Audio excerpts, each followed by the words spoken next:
So this is part two of me changing out brake fluid and clutch fluid.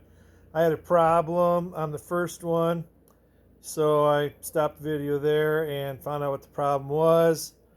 I took this speed bleeder out down here on the clutch slave, and immediately fluid started draining out, as you can see, draining out of there. So I knew my hose wasn't plugged. And luckily I had a spare speed bleeder or two laying around. And I put one in and it started working great. Then I opened my second bottle of Prestone .4 brake fluid, and it was slightly brown, and the first can was clear. So I knew that had aged out on the shelf. And of course, I didn't keep my receipt, so I couldn't take it back. But I went and got a new bottle with the receipt, and I opened it up and it was clear. So I'll be finishing up this flushing, but that's a lot of fluid. Usually I don't. And I started looking at my records. The last record I have written down that this clutch and brake fluid got changed was in the spring of 2019. So that is way, way overdue. And I've got that on while I was going to the store just to make sure nothing fell in it. So let's get going on this. Okay, so I just got my Mighty Vac and sucked that out, and as you see, that there's no amber color to that at all. So it's clear. So let's start pumping, and we're going to see how long it takes to get clear stuff out here.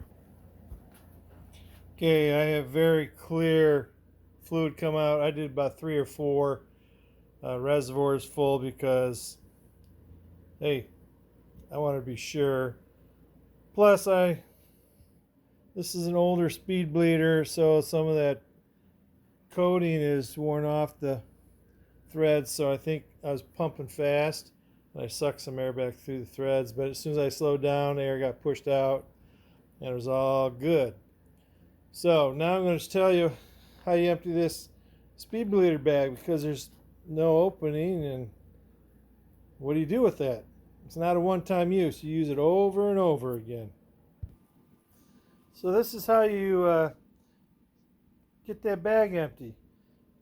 My Mighty Vac, hook it up, slide that hose over the stiff part, and she'll pull right down. And you can see with that Mighty Vac, that flattened that bag right out. There's nothing left. Okay, and then I'll just hold it like this and take that hose off, and I'll drain it on down right into there. Okay, that's off. The bag's sucked down and put away in a Ziploc bag. Until next time, I'll just empty that out in my waste oil and put that away, and then I'll start putting this bike back together. Everything's changed, and I'll be sure to write down when I did it. I can't believe I'd let something like this slide for 7 years, but the way that clutch was, very well could be. So that's a good example of why you do want to change it. Like I said, a lot of people forget the clutch. You use that just as much or more than your brakes. So